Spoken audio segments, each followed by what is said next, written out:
Втора част. Един ден с мен на село. Както винаги има някой, който трябва да върши нещо. Днес решиха да направят отградата. Аз просто седях и бездействах. Доста добре се получи като цяло. Майсторите си свършиха доста добре работата.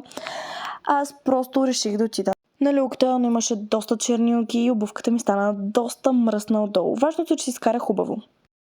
Поиграх малко шах, да си развия малко ума. След това реших да отида на полянката, защото просто беше прекрасно времето, както и много красива. Просто вижте я! Заслужаваше снимането.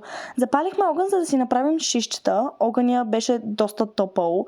Трябваше да отида да взема няколко продукти до страшното мазе. Последствие, след като отворих, видях, че има умряла хлебарка и просто вътре умрях.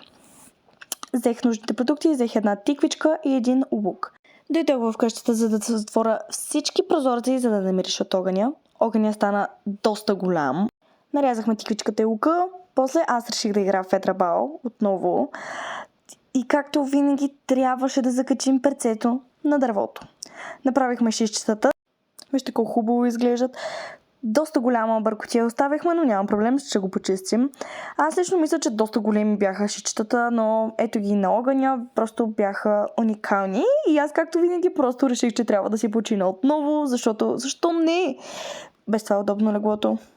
След това реших да си взема малко сладолед, защото и без това е топло и нямаше какво друго да правя. Започнах да търся купички, защото не знаех къде са. Отворих първия шкаф, естествено не бяха там.